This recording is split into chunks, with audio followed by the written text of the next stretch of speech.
Hello, this is Donovan Blackburn, and welcome to the Pikeville City Manager's Report. Jill Fraley cannot be with us today, so I'm going to kind of take the chair.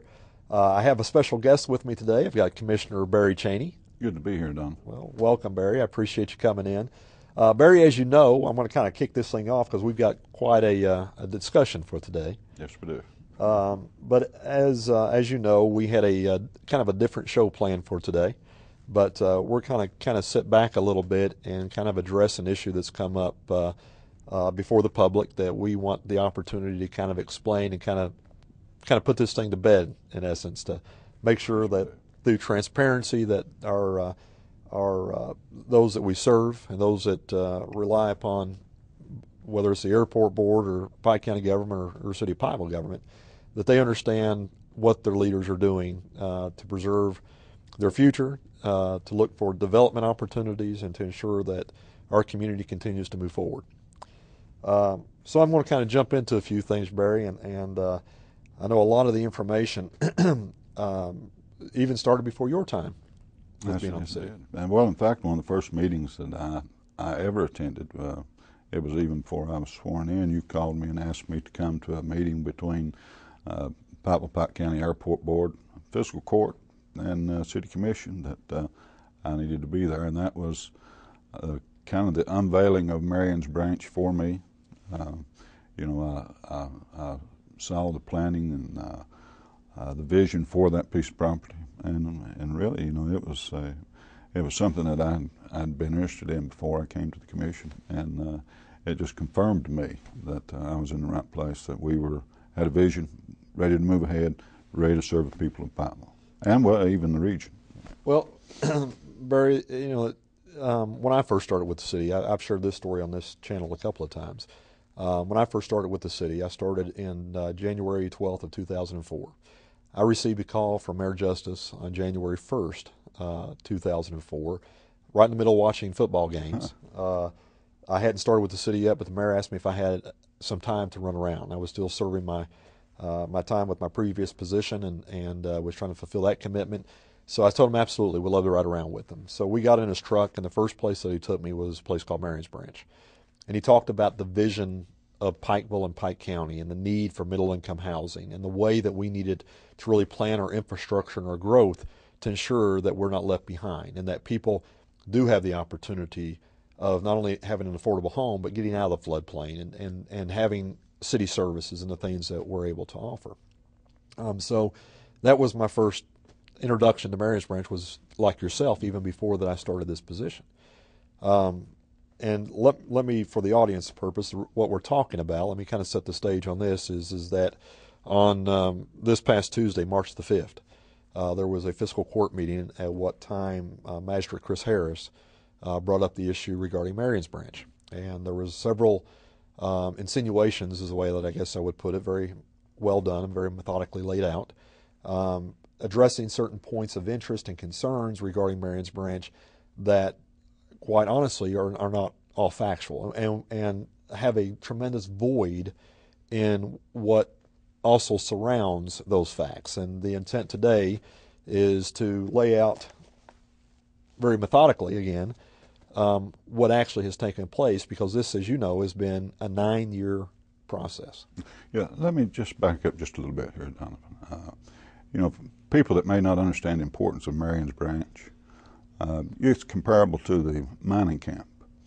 When the large mines moved in to Pike County, they knew that they had to have a place for people to live or nobody would work for them. Right. In order to grow and expand their operation, they had to have a place for people to live. And so they built the mining camps. To have internal investment, to have external investment, not only into Pikeville, but Pike County, the region, you have to have a place for people to live that they can afford. And this is so important to the region, especially now, and something I think we'll get into a little bit later. Pike County has lost 5.4% of its population since 2010. Right. And a lot of that's been because of the floods. A lot of those people just could not find affordable housing in Pikeville or Pike County, and so they had to leave. We have nurses at Pikeville Medical Center who live as far away as Morgan County who would love to come here and live here, but they cannot find affordable housing. And you know that's where we are. But then on with the comment.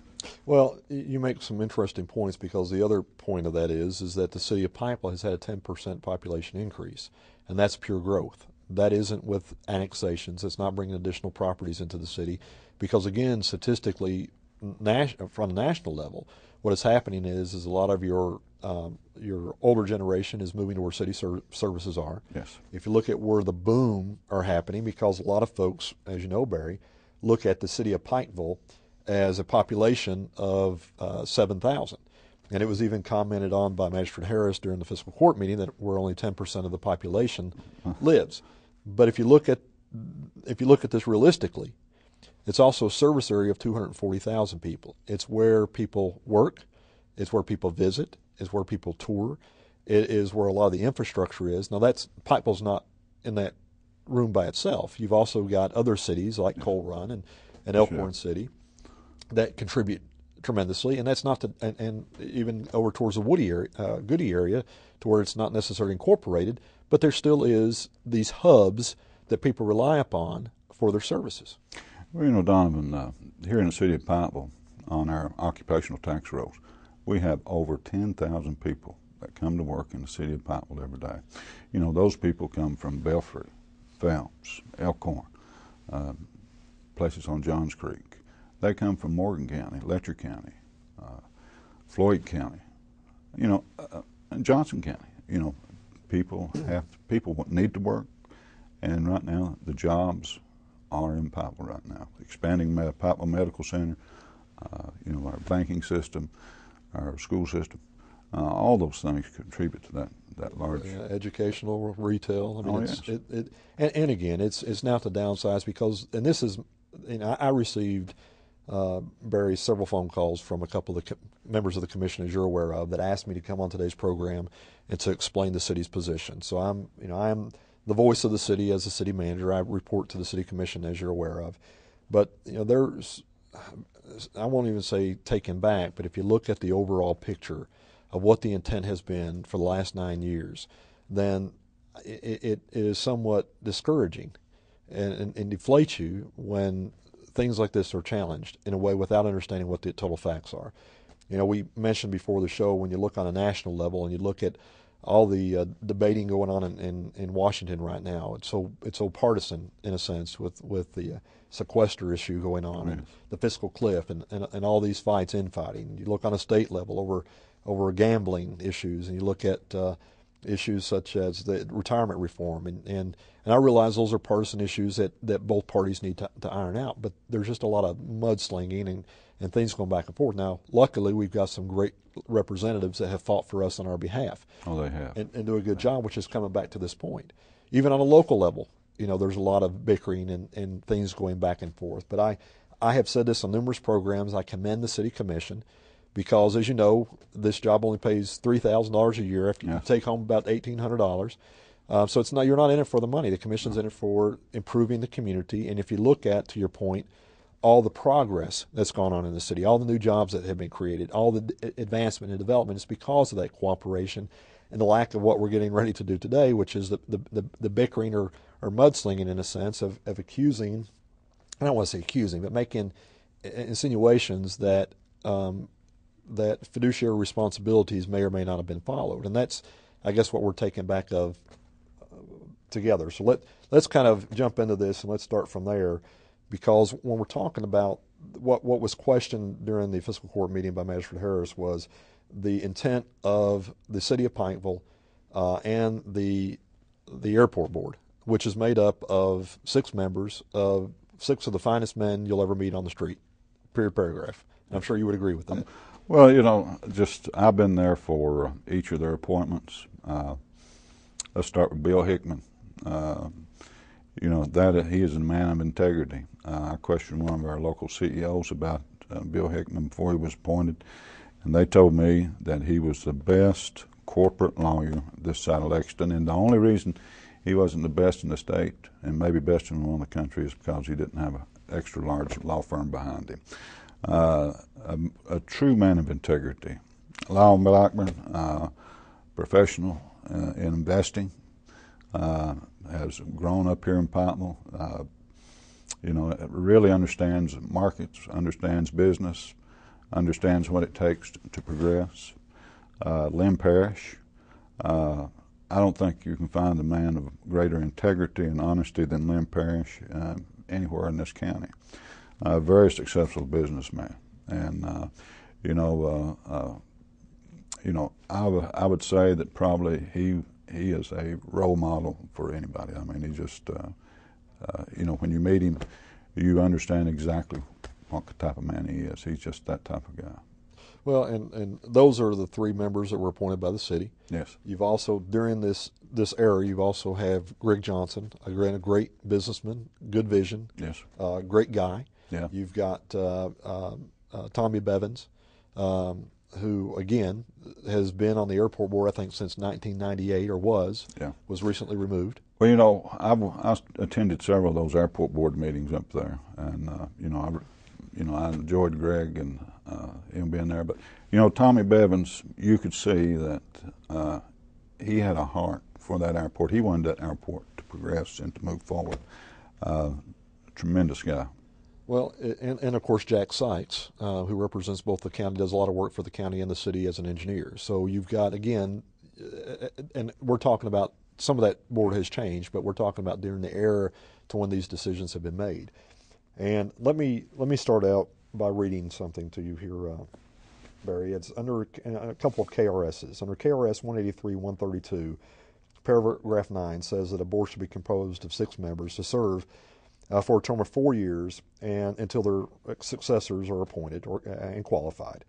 And then item number 17 says that a quorum for transaction business of a 6-member board should consist of 4 members. Now, I bring this up because one of the things that happened during this the fiscal court meeting is that there was a packet handed out, and there was some comments regarding the judge and the mayor at different times meeting with 3 of the board members, which does not constitute a quorum. That's right. You also have again, I go back to a group of guys that have had great vision and have worked hard. And if you look over the last couple of years, and you look at the dollars that have been invested in the airport, as a matter of fact, they're getting ready to do a groundbreaking on a $3 million runway expansion. Yes. They built T-hangars up there that have benefited the income of what's for the airport to be self-sustaining at some point. So they have expanded, and there's many more projects that I'm leaving out. But I bring this up because one of the challenges, I won't say challenge, one of the comments, it wasn't a challenge, I don't want to be unfair, I'm just, again, just kind of taking back, absorbing some of these things on behalf of the commission, is that after Mr. DeBourbon, Mike DeBourbon was the airport chairman, obviously a few years back, and the mayor elected to remove him at his discretion because his term was up. Yes. And there was some comments that Mr. DeBourbon was removed, after which time that the board may have not have seen, or the city may not have seen eye to eye with what some of Mr. DeBourbon was doing, and because he represented the city. Now, Mike is a great man. Yes. He and loves commercial air service, and the city honored him for his services. But the other comment is that one of the commissioners made to me this week is that recently Mr. Bevins was also taken off the board after serving for many years because of maybe some differences of opinions, maybe regarding whether I can insinuate whether it was commercial air service. Well, Tommy was a supporter of commercial air service, and I would hope that wouldn't be the reason that he was taken off. Like I said, I knew he had a heart for the progression of the airport. He was a supporter of commercial air service. In fact, one of the reasons that the airport board wanted to sell Marions Branch property was to make capital improvements on the airport so they could get those extra planes there that have more income. But like I said, I hope that's not the reason that he was taken off. But at the end of the day, though, Barry, is that it's within the judge, it's within the mayor's right to appoint a board member based upon their preference. Well, sometimes you do have to make hard decisions to progress and move forward, and you know, time is not a really, you know, I know we've got people that serve for a long time, and sometimes, you know, it becomes time to move on. You know, and especially if you want to progress in a different direction. Amen. Well, let's go into the next piece of this is as in our, again, just for clarification, our KRS 183-133, and this kind of goes into what the city's intent was and what the city's position was with the airport board early on. And under paragraph 1, it states that the purpose of the board shall be to establish, maintain, operate, and expand necessary, desirable, and appropriate airport and air navigation services facilities. It shall have the duty and such powers as may be necessary to strive to promote and develop aviation, including air transportation, airports, and air navigation facilities. Now, the point of Marion's Branch is that pursuant to KRS, what the airport board is strapped with is running an airport, Right. Not the development of property, not the development of housing, creating of infrastructure. That role falls to the seat of the county elected officials and the city elected officials. That's right. Also, under that same KRS, under paragraph 4, it states, very, very, very important position, and I believe that the Magistrate Harris and the Fiscal Court agrees with this, is that the board may dispose of any real or personal property or rights therein in which the opinion of the board are no longer needed for the operation or expansion for the airport or air navigation facilities. Now, what the airport board did was they declared Marion's Branch property as surplus. Yes, it did. Now, Well, you know, one of the reasons that they were able to do that was because it was not contiguous with the existing airport. Had it been so, we probably would not have been able to have sold it. well, this is where this whole debate started. Yes. And let me, again, make this point very clear, is that early on, when the city was negotiating with the airport board at the time, the chairman, Mike DeBourbon, that we had asked for the property originally to be conveyed to the city for the sole purpose of not anybody benefiting from it, but for the development of the middle-income housing, because there's some mutual benefits that we'll talk about here in just a second. In doing so, Mr. DeBourbon went out and received an opinion, a legal opinion, that stated, since there was federal dollars involved in various grants for the airport, that the airport had to follow a different set of criteria, and that the airport property would have to be sold for fair market value. What was later determined is that because it wasn't contiguous, there is an email from the FAA that says that it doesn't have to comply with those standards. Yeah. However, the FAA still looked at the process the airport board followed and still approved the sale of the property. Magistrate Harris even mentioned during the fiscal court that there is a standard of operation to where one government entity can actually convey property to another government entity at no cost, looking at what the intent is. And if you go back and you look, this is where we'll get into the meat now, you got to look at what the overall intent for Marion's Branch is and what was followed, and simply not take a 1 or 2 or 3 or 4 emails and underline certain areas to make a point, but you have to look at what the overall intent is. And it is the right, and I've had this discussion with a couple of commissioners this week, for any city commissioner or any magistrate to question, and that's not the problem. The concern is the questioning of the fiduciary responsibility and was the right thing followed, and looking at, again, a blip, a snapshot, and saying that it is my belief it's this way. Well, the commission step back and can look at certain things and say, well, what is the intent here, what's the intent there? But until you're involved in the whole process, you don't know the intent. And I believe this is the case there. And again, the intent that you've asked and the other members of the commission is to try to set the record straight.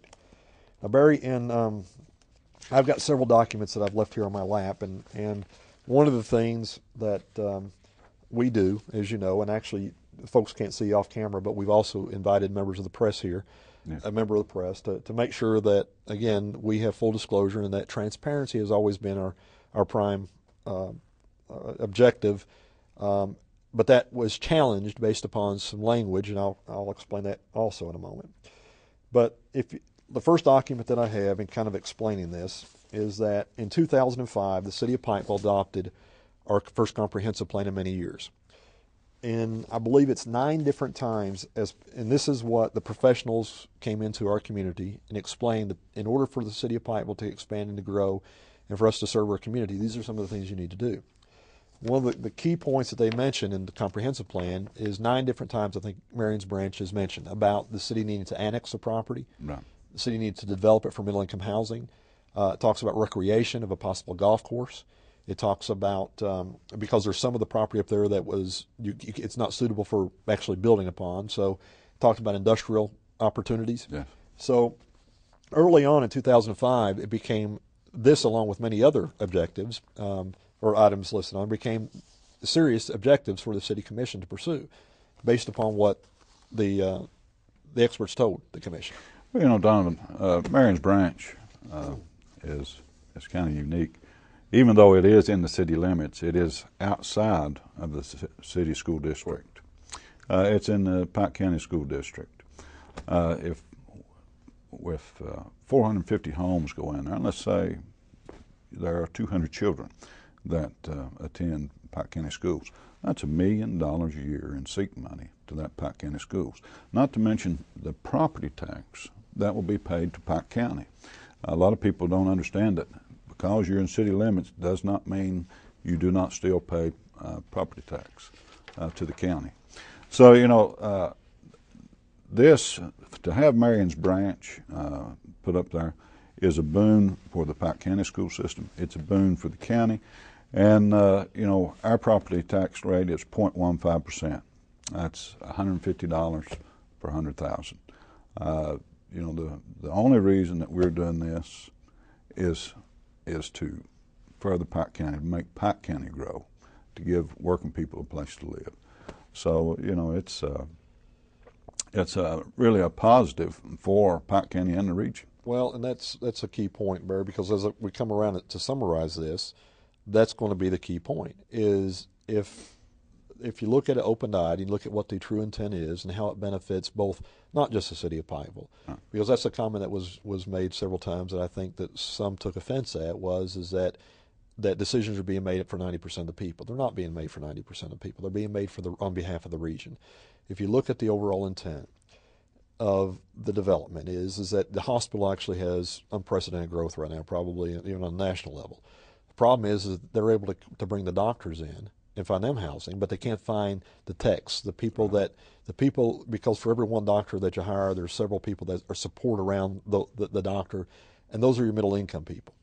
The comprehensive plan that I just held up specifically mentioned about low or affordable middle income housing. Right. The need to provide areas to provide city services to where you can still be in the county, pay the county school tax.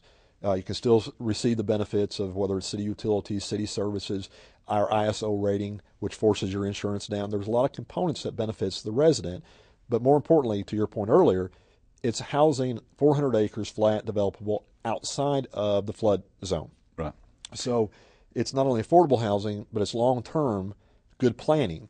So back to the point of what the city did is that after the comp plan came out, we spoke to our legislators and received a coal severance line item of $25,000 to where a master plan was generated and developed by Summit Engineering. I've got in my packet here, I've got not only the master plan and the preliminary cost of it, by the way. This is a very, very important point, is to develop that up there, the project for infrastructure, the gutters, curbs, everything that's needed is $23 million. Well, you know, Donovan, you look at that price tag, and at the end of the day, what advantage is there to going up there? How will that benefit the city? The only way it benefits the city is to provide people with affordable housing. The reason that you're not got contractors lined up at your door wanting to go up there and develop that is because that's a high cost. You cannot have affordable middle-income housing with that high cost, and that's something that's going to take us a few more years to get to. But we're still working on it, and hopefully we can get some grant money, federal money, to get this done. But my point is, the only people that are going to benefit are the people of Pike County and the region. And, you know, we are a part of Pike County, and we are a part of the region here in Pikeville. That's a good point, Barry, because it's not when you say Pike County, you're including the city of Pikeville as part of Pike County. Yes, because absolutely. when you look at the whole, and this is where I was going, is that the comment is that the city made a purchase acquisition of $1 million, which was the fair market value of the property. Yes. However, the discussion point isn't that it's going to take $23 million to develop it. The first 100 house seats is a $7 million investment. Those are dollars that the city of Pikeville, as taking on the project, is either going to have to do through the general fund, through grant, through other means. But one of the things that the commission has already invested in over the last couple of years to start the process rolling was the Marions Branch sewer project. Now, as you know, Barry, is that the commission, we had the opportunity when we looked at sewer in Marions Branch of going up US 23, straight line, could have brought it to the top of the hill, and it would have been a fraction of what the current cost actually ended up being. Well, you know, too, Donovan, that first meeting that I attended, you know, was an effort to get multi-county co-severance money to pay for the sewage project up there. It would have required $1 million match from the city, which would have kept outside city sewer rates a little bit lower. But you know, we just didn't want to go up there. We wanted to provide sewage to those homes up on Island Creek. One of the gentlemen came to the commission to thank us because of that sewage that's been placed up there. He's able to develop his property now. Right. He could not before. There's another trailer court up there that were having issues with sewage, and you know they were in trouble until the sewage went through Island Creek. So, you know, it's been beneficial. It's taken straight pipes out of the creek and pollution. I mean, it's been good for the people in Island Creek. And, you know, like you said, we could have taken the cheap route out. We could have just ran to the top of the hill and bypassed all those people, but we didn't, because we see the value of utilities to everyone. Well, and with that said, I guess being a part of this, Barry, for the last 9 years was the intercooperation between Pikeville and Pike County government, and working with back before Judge Rutherford came in, Judge Deskins, and then Judge Rutherford, and to the point is, instead of going up 23, we went through Island Creek. We picked up over 300 homes in Island Creek, a $5.5 million price tag on that. A lot of that was done through different grants that we received. A little bit of bonding that went into it. But now one of the worst tributaries that we had in the area was in service. So what you've got again is, this isn't about $1 million. $1 million is small change compared to what the overall vision of this is. And that's what I'm trying to explain to the public is it's the $23 million that is needed to invest. It's the $7 million for the first homes. It's the $5.5 million that was already spent and sewers already in place because of this project. Right. So when you look at this from a legislative standpoint, I've got a couple of, again, documents that I'm going to share with the press. Is we've got letters here. I got a letter here from Representative Combs talking about the Marions Branch and stating that she commends the city and the work and the dedication of the Marions Branch Development Project, understanding the need for low and middle income families. So you've got when we did, and this is what I think is unique, I guess, is that we've got a resolution of support from the Pike County Fiscal Court in us putting sewer through Island Creek, but yet we're being questioned from the standpoint of what the intent is to develop the Marions Branch. Actually, the other thing that I really want to make very clear is that over the past several years especially, is that in this packet I've got a draft letter from Judge Rutherford to the magistrates voicing the desire for the partnership in helping the city develop Marions Branch and understanding what the vision is, because the judge has been a partner and is part of the advisory board. Yes, he is. And understands. I've got several emails in this packet going back and forth between the judge or some of his staff. We even met with the fiscal court. It's the only time that I've been here with the city commission has actually met with the fiscal court, where a PowerPoint that I've got in the packet was explaining what the benefit of it is. So this isn't a point of benefiting this, to your earlier comments, just the city of Pikeville. It's to provide, again, affordable middle income housing. So the $1 million, whatever the property valuation, Quite honestly, I still go back to the point that the property should have been granted, because where the airport board also benefited with the property is, as you know, they received about $7 million in coal royalties. Yes, they did. That has allowed them to grow. So the comments, again, I'm echoing some comments that were made by a couple of members of the commission, here's the argument. I mean, the argument is that the city's vested in the property to help the overall region. Property tax would grow. So if we go up there and we develop it, then what you're doing is you're benefiting the Pike County School Board tax. You're benefiting the city and the county both in property tax. You're providing 300 people in the county sewer. The airport board has $7 million in the bank, of which there has been recent comments that have been made in the press that the airport board has quite a bit of money. But yet what the question is should we put the other $1 million on the backs of the taxpayers of the city of Pikeville, when you've already argued the point that the airport board is sitting up there with $7 or $8 million in the bank already. So when you look at intercooperation, you look at how this benefits. So understand the argument is this is also part of this. A big piece of this is that this is also in the city's 201 service area. Yes, it is. Meaning that Marion's Branch the infrastructure can only be developed if the city commission elects to pursue. So the agency that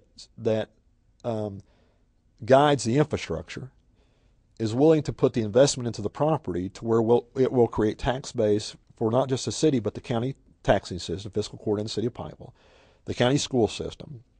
But the argument is that instead of investing at $23 million or $7 million or wherever we end up, or the $5 million that's already been invested, that we should give the airport board another $1 million. When we're already saying that they've got quite a bit of money. Now, this is a joint board, and one of the comments that was made was that that it's going to fall back on the backs of Pike County if the airport goes defunct. Now, the city was funding this along with the county for many years as well. Now, I will, in fairness, the county was funding it on a 2-to-1 ratio, twice as much as what the city was, but the city was still funding the airport board. And the city has supported the airport commercial air service as the county judge and the fiscal court passed a resolution to do so. So I guess in trying to grasp, not condemning what the views of somebody else may have, but just again explaining the commission's position and why this project has been so important, is to benefit both the county and the city. Absolutely. And understand that the airport is very important, but middle-income housing, providing jobs, providing tax base, providing those things that will allow our region to grow is also extremely important. So anyway, we've got, I'm looking down my list to make sure there was a couple of points I wanted to make. I want to speak to something there. It seemed like whenever somebody has a problem with the airport board, the statement's always made, if something happens up there, the county is going to have to pick up the tab. The airport does very well. They have, I think, 4,800 flights in the past 4 years coming in and out of there. They have fuel cells that are good. The $7 million that they have, they put it in the bank and are drawing interest off that money to help support the airport. So those people that are up there really understand their fiduciary duty and how to maintain the airport and keep it where it is. Won't be a burden to the people of Pikeville or Pike County. Well, it is extremely important. The airport plays a pivotal piece, and the board plays a pivotal piece. But the reason that both the fiscal court or the judge and the mayor elects those board members is to serve the business of the city day in and the county and the region, day in and day out. They know the facts as they have been presented. Again, the elected officials have a right to question the facts, but it's why they put them in there is to serve their fiduciary responsibility. But I think, again, if you look at the overall intent, they have more than done that because they realize it's not just about the airport. It was about what the KRS allows them to do. It's understanding the vision and the growth. But Donovan, the mayor can appoint these board members without any input from the city commission. Same with the judge.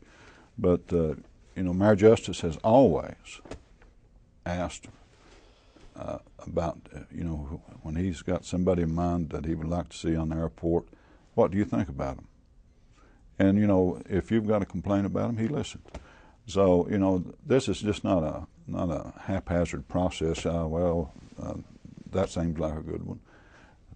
When we look at these people, we choose the best people we can possibly get. Amber, you've got well-educated men. You've got, an engineer, an attorney, a financial advisor. You've got a guy that operated a very successful business. So these are good people that can make good informed decisions with the information that's been presented. Let me jump into a couple of the key issues on behalf of the city, Barry, that are probably going to be the pivotal point of what the press is questioning and want certainly to answer some of the concerns of the public. But it all evolves around the appraisal. Yeah. 90% of this issue evolves around the appraisal. And what I have here before me, and I'm going to set these to the side just a second, is the appraisals. And basically where the argument or questioning, again, I keep saying argument, I don't mean to portray it as such, but where the issue has come up or question has come up through the fiduciary responsibilities, what process was followed. Now, early on, as I mentioned earlier, that the FAA served a role in this because with Mr. DeBourbon's input, there was a opinion given by an attorney that said that the FAA had to be involved because it had to be fair market value. Right.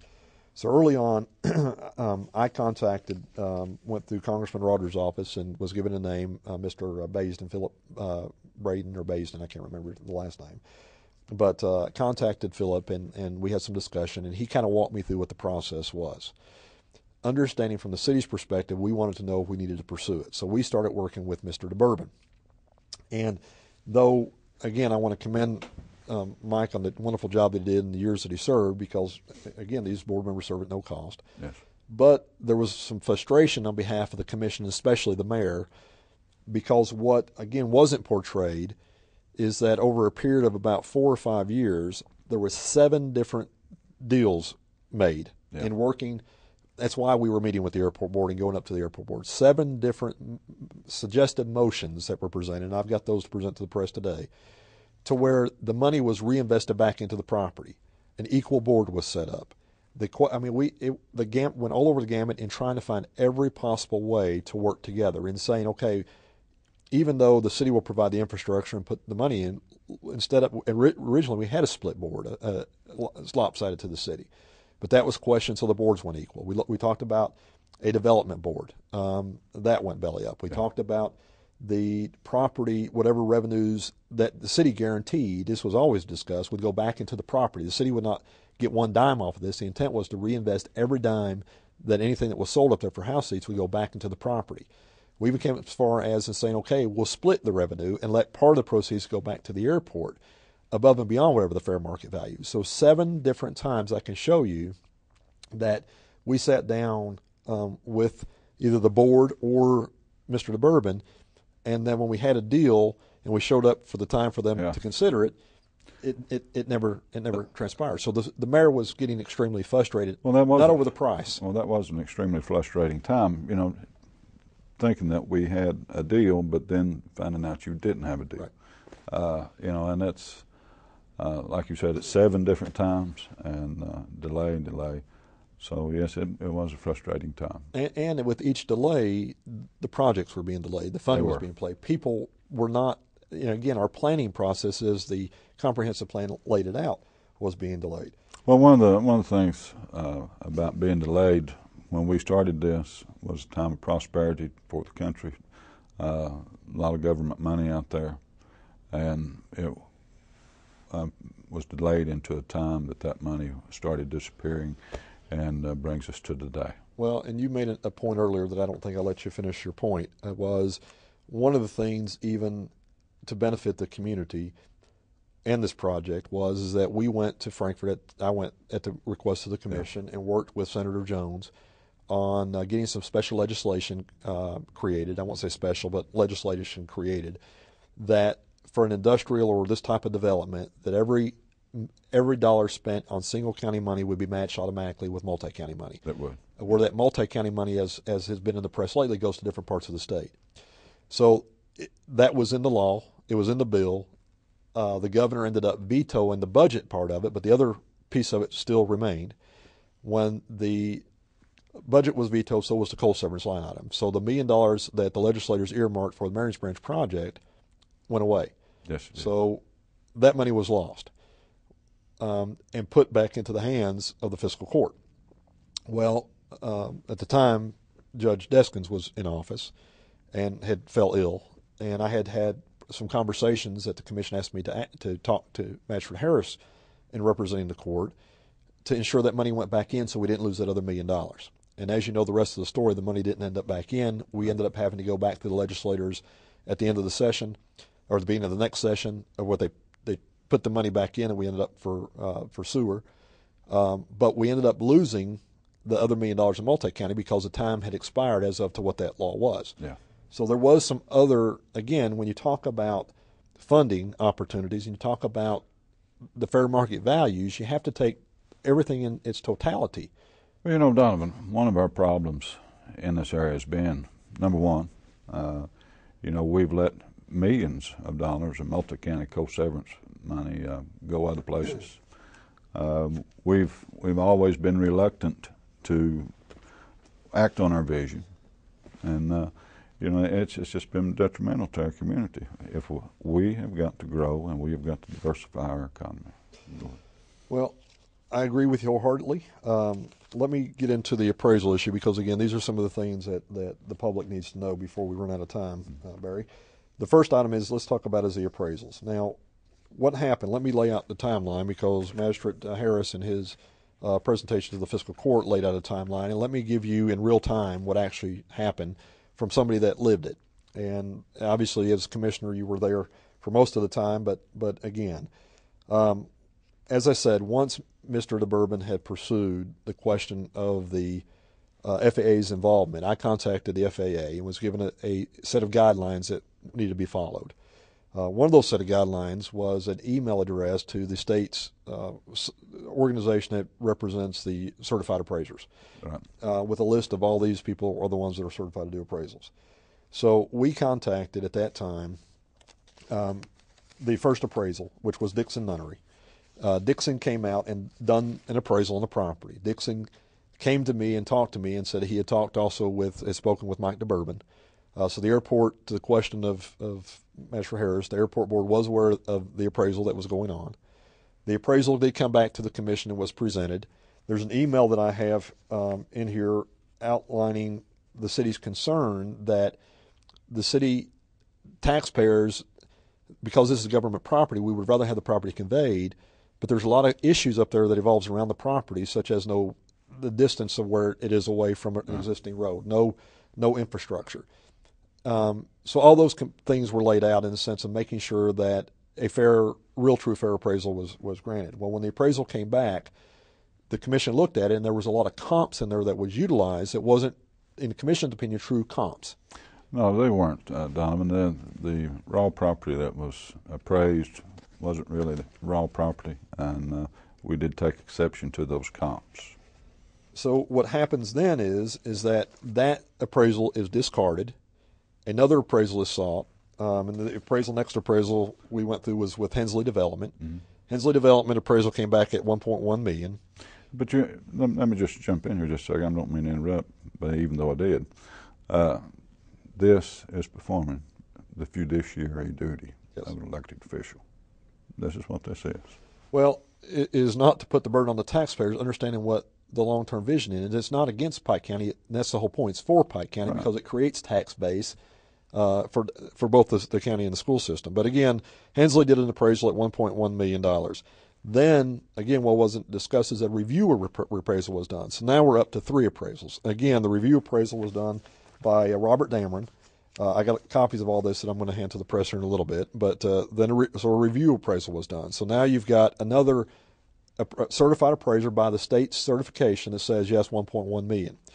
Then the chairman, Mike DeBourbon, and the board, rather, pursued having another appraisal done by Mr. John Paul Burchett. John Paul Burchett, for a matter of record, was not a state certified appraiser. He did not have the credentials, right, and by the emails that I have here with the FAA, was not qualified to issue a certified appraisal that the airport board would have been able to consider.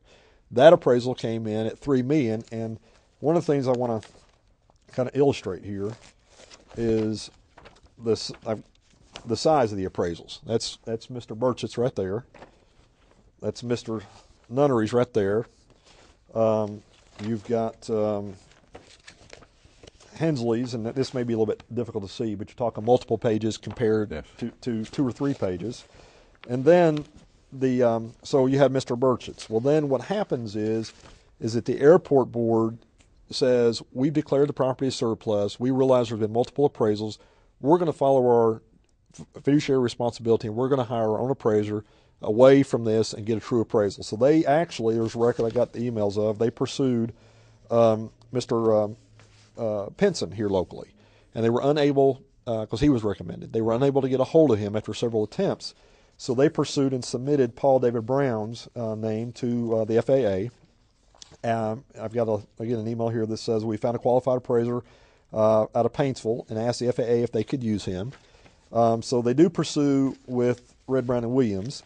So this is their packet. As you can see, it's a very in-depth review done by the airport. And then there was a review appraisal done out of a gentleman out of Ashland that agreed to it. So again, to put this in context, is what you've got actually is 6 appraisals. You've got the original appraisal from Dixon Nunnery that we dismissed because the value because of the comps that were used. The city did a Hensley development at $1.1 million. You had a review appraisal from the Hensley development at $1.1 million. You had Dixon Nunnery at $1.150, and then you had a review appraisal at $1.150. So 4 out of the 6 appraisals agreed that the property was around somewhere between $1.1 and $1.150. Looking at the comps, the commission felt more comfortable with what the Red, Brown, and Williams and Hensley's had used, even though there were some comps in there that they didn't agree with. But so that was pursued. So the question now that came into play that was asked during the fiscal court meeting was, there was an open records request submitted to me, Barry, on behalf of the on behalf of Chris Harris, Magistrate Harris. I had to go out of town that week. I came in and worked on a Saturday, and because I wanted to be in compliance and show cooperation, as we have with the county. There's multiple levels that I don't think anybody on the fiscal court would agree that we haven't worked together on. We're working on a couple projects, as you know, right now. Yes, right now. But I came in and I pulled all my files, and in pulling all those files, everything that I had, I submitted. Now, if you look at the transparency, I submitted emails that was from my city attorney that I had client attorney privilege on that I didn't have to submit. Under the Kentucky open record law, there was emails that had already elapsed past the time that were required for me to retain.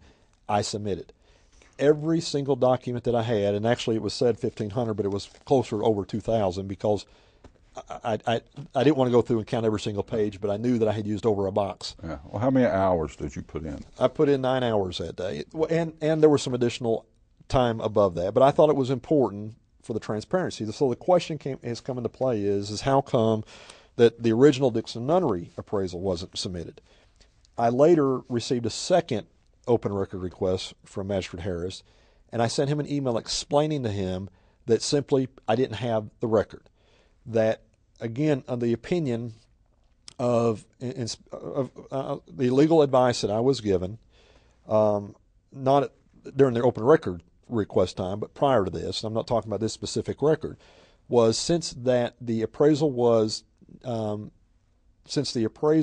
utilized, it wasn't considered as part of the airport board for their decision, then therefore that record wasn't subject to an open record because it was a 4-year-old record that did not play into the actual overall decision by the airport board. In other words, they used their own record. But candidly speaking, the commission had already dismissed that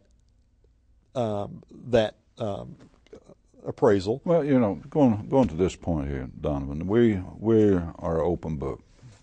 If you want to know something, you know, you can get on our website and find out a lot of this. Things going back 4 years, this would be a lot to put on the website. But, you know, it's open. It's there. Anybody's review. They can come in and look at it. But when you're going to spend 9 hours going through these records, it's hard to get everything, but I think actual number of pages was something like 2,000, I believe.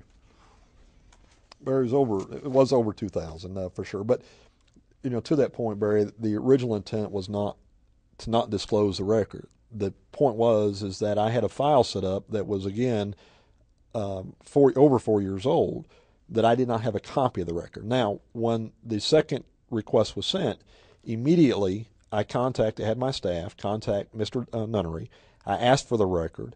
I followed up with him numerous times, hounding him to make sure that we got it within a reasonable amount of time, so that I could give a copy of a record that, from a legal opinion, that would not be subject to. But regardless, not from a standpoint of transparency, what's being lost in this debate is that, again, out of 4 appraisals and the FAA's approval, that this was accepted. And the board, at the end of the day, to Magistrate Harris's point, at the end of the day, the documentation is here to where the city commission met. They passed a motion agreeing to buy the property. The airport board met. They passed a motion acting upon their own appraisal that was approved by the FAA and had a review appraisal on it, and agreed to sell the property at that rate. Now, there was a principle under the FAA law that says that we're able to take the last 6 years of whatever we invested off of that price. The problem was it had been delayed so long, we could have took all 6 years, but we were only able to take off 4 years, so we were only able to deduct $100,000 versus $150,000. But it wasn't to benefit. Yeah, well, that was the $25,000 a year that we contributed to the operation of the airport up there, and then because we had contributed that $25,000, we were able to take that off the price.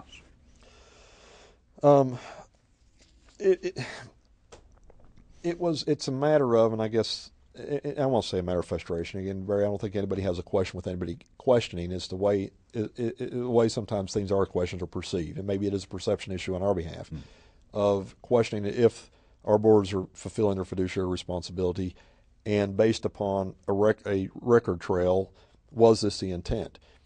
There's other records in there that you have to take everything again in its totality. You have to look at the record of fact all the way through, and not just pull out snippets, because, as I said, I've got all the documentations here that I'll turn over today to be able to verify. But there were other questions raised that I mentioned earlier, and I was just trying to look down my list here again concerning the board members. It takes 4 to make a quorum. At no time outside of the meetings were 4 made.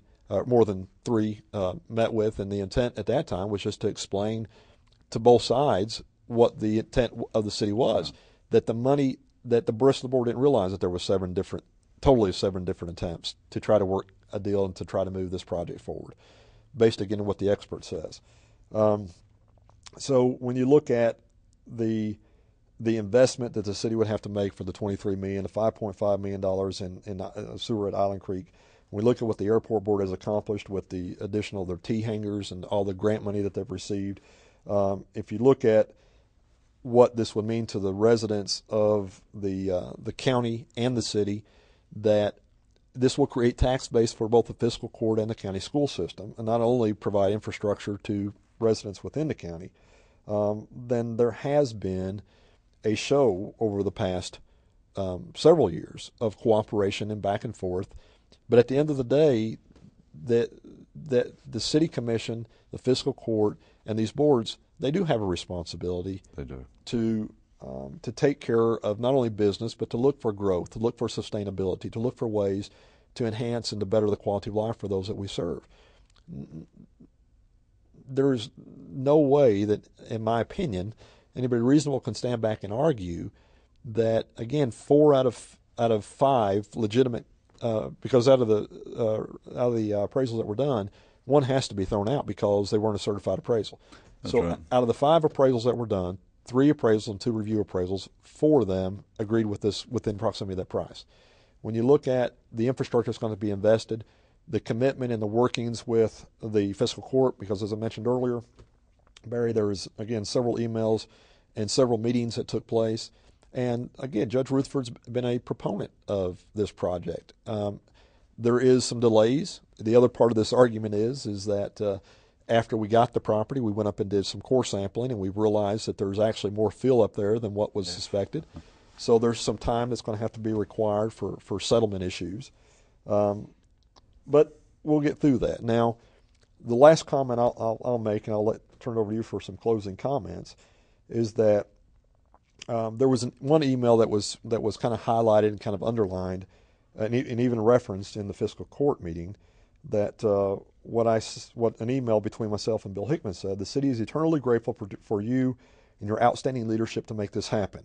You have made a friend for life. Let me read the rest of it, which also says, thanks to you and the entire board for all that you do for the airport and our community. Great job.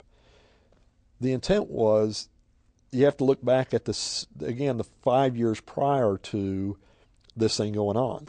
For 5 years, Barry, we had worked 7 different motions, coming to a point of almost getting some resolve and trying to move our community forward. The mayor was aggravated. The commission was getting aggravated. We were meeting with the judge. The judge was even, I don't want to speak on his behalf, but he had even made some points of aggravation.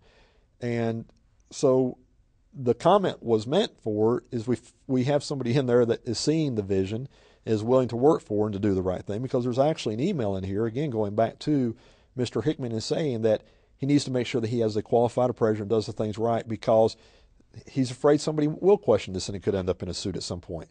So, as you made a reference earlier about Mr. Hickman, not only is he an attorney, but he worked for Community Trust Bank for many years, and his field of expertise was real estate.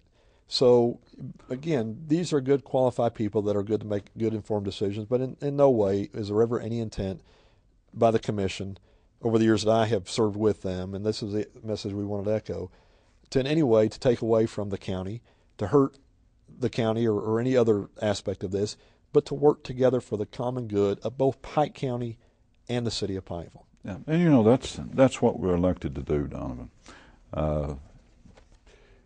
You've got to have vision, and the vision for Marion's Branch is not dead. I want people to understand that we're still have expectations for that project. We're still working on that project, and we expect to see homes up there. We have not given up on that at all. And our job is to move forward, to continue to grow. We're going to have to. I mean, we've got a downturn in our coal economy. It's picking up a little bit. But we're going to have to diversify our economy. We're going to have to work together, come together, and encourage internal investment and external investment here in Pike County. And this is this situation here. Well, it's a little bit disappointing, but we're going to work through this, and I'm confident. I grew up in all this process, and I've been through all the paperwork and things, and everything's been done straight up. Well, and with that said, Barry, I don't want the folks out there to get the wrong impression. The intent today was to simply explain the city's position, explain the fact, provide the paperwork. Certainly, there's no animosity at all towards the fiscal court. No. We work very well. As we mentioned earlier, there's at least 2 or 3 projects we're working on together right now. One, actually, I'm meeting tonight with the Project Development Board on the city, working with the county on the Judicial Center and providing some additional parking.